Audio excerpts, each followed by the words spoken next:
नमस्कार, आप देख रहे हैं ग्रेटर जम्मू और मैं हूं आपके साथ नीतू सिंह। नई बस्ती के 39 दुकानदारों की चिंता जो है उसकी लकीरें अब जो है लगातार बढ़ती चली जा रही हैं। जैसे ही इस समय फ्लाईओवर का काम जो है वो तेज गति अपने पकड़ रहा है, वैसे वैसे दुकानदार जो है नई बस्ती के वो काफी ज्यादा परेशान दिखते हुए नजर आ रहे हैं। उसी एरिया के concerned MLA doctor Narendra Singh Raina इस समय हमारे साथ मौजूद है, क्योंकि वहां पर लगातार देखा जा रहा है कि दुकानदारों के द्वारा प्रोटेस्ट किया जा रहा है। उनका ये कहना है कि सरकार ने उन्हें ऑर्डर दिया था और ये कहा था कि 7 दिन के अंदर अंदर जो है रिहैबिलिटेट उन्हें किया जाएगा, लेकिन अभी तक उस ऑर्डर को लेकर कोई भी जवाब नहीं मिल पाया है। आखिरकार पूरा ये माजरा क्या है, किस तरह से वहां के लोगों की परेशानियों का समाधान जो है वो मिल पाएगा, जिसको लेकर आज लेजिस्लेटिव असेंबली में आवाज भी उठाई गई है। तो चलिए करते हैं बातचीत। सर, अगर बात की जाए, फ्लाईओवर तो बन रहा है, इसमें कोई दो राय नहीं है कि अगर भारत में या जम्मू कश्मीर में अगर डेवलपमेंट होती है तो उसकी बलि जो है आम इंसान जो है वो चढ़ता है।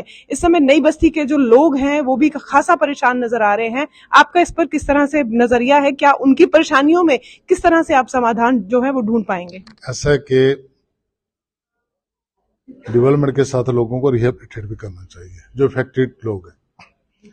इस इशू को लेके ऑलरेडी एडमिनिस्ट्रेशन के साथ वहाँ की जो एसोसिएशन है, शॉपकीपर एसोसिएशन, और बीजेपी के जो मैं हूँ, रंधावा जी है, बाकी हमारी स्टेट की लीडरशिप है, हमारी नेगोशिएशन हुई थी। स्टेट एडमिनिस्ट्रेशन की नेगोशिएशन में मैं भी था। वहाँ स्टेट की तरफ से कमिटमेंट की गई थी कि आपको शॉप्स अल्टरनेट प्लेस के ऊपर अलॉट की जाएंगी। लोकेशन ढूंढते ढूंढते एडमिनिस्ट्रेशन ने चंद्रभागा एरिया में उनको लैंड अलॉट करने के लिए कहा। इन्होंने उनको साथ, एडमिनिस्ट्रेशन ने दुकानदारों को साथ लेके उस जगह को दिखाया और वो सेटिस्फाइड थे। और कहीं ना कहीं ये प्रोसेस डिले के कारण, जब मैं कह सकता हूँ एडमिनिस्ट्रेशन की लापरवाही है, या उनकी कह सकते हैं कि स्लो प्रोसेस के कारण, आप देख सकते हैं कि कितना कंसर्न है लोगों के इश्यूज के साथ। कहीं ना कहीं लापरवाही तो है। इतनी लंबी देर से आज तक उन्होंने उस प्रोसेस को कंप्लीट नहीं किया। लोगों की तरफ से कुछ नहीं है। वो कहते हैं अपनी कमिटमेंट पूरी करो, हम वहां जाने के लिए तैयार हैं, हमें अपनी दुकान के लिए जगह दो, हम खुद दुकान कंस्ट्रक्ट कर देंगे इनके मैप के हिसाब से। वो तो यही कह रहे हैं बार बार। तो कहीं ना कहीं सरकार अपनी कमिटमेंट में डिले कर रही है। और कल उनको 7 दिन का नोटिस इशू किया गया। कल वो मिले थे मैंने खुद कंसर्न था इस इशू के लिए। उनके कहने के बगैर मैं 2 दिन पहले सीएम साहब को मिला था असेंबली में।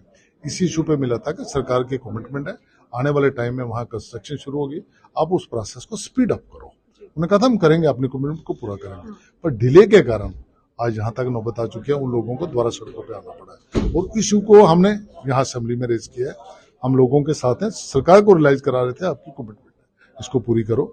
इसके बाद हमारा एक डेलीगेशन एडमिनिस्ट्रेशन से भी मिलेगा और हम लोगों के साथ हैं, और जरूरत पड़ेगी हम सड़कों पर भी उनके साथ बैठेंगे। सर, जिस तरह से आपका कंसर्न इस समय नई बस्ती के दुकानदारों के साथ साफ तौर पर देखने को नजर आ रहा है, लेकिन आपका ये मानना भी है कि सरकार का डिले भी जो है इसमें देखने को नजर आ रहा है। क्या कारण मानते हैं क्यों इस तरह से डिले किया जा रहा है, जबकि जो आम जनता है वो सरकार इसीलिए चुनती है कि सरकार उनके मसले मसाइलों को हल करे? गुड गवर्नेंस की कमी है, मैं कह सकता हूँ। इनकी प्रायोरिटीज नहीं है, सरकार का एडमिनिस्ट्रेशन के ऊपर कंट्रोल नहीं। कोई ना कोई कारण तो है। इतना लंबा इशू, इतनी लंबी कमिटमेंट और आज तक नहीं पूरी हुई। कहीं ना कहीं सरकार के पार्ट के ऊपर नेग्लिजेंस है, डिले है।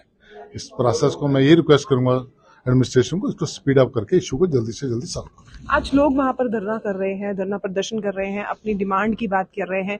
क्या आप उनके साथ जाकर बैठेंगे, बातचीत करेंगे? बिल्कुल, मैं उनके साथ हूँ। इसीलिए मैं असेंबली में उनके इशू को उठाया और मैं जहां से जाने के बाद उनके साथ बैठूंगा और एडमिनिस्ट्रेशन से भी हमारा डेपुटेशन। सतवारी रूट डाइवर्जन की अगर बात करें तो रूट को डाइवर्ट किया गया है, लोगों को भी खासी दिक्कतों का सामना करना पड़ रहा है। अब जहां छोटे से स्ट्रेच को मिनटों में जहां हम कवर कर लेते थे, उसी स्ट्रेच को कवर करने के लिए कई कई मिनट लग जाते हैं। वो भी आपके लिए कंसर्न रहेगा? बिल्कुल कंसर्न रहेगा। वो पूरा जो आरसपुरा से देखें आप, तो यहाँ से टर्न करना हो कठुआ की तरफ, उन्होंने ब्लॉक किया हुआ उस टर्न को।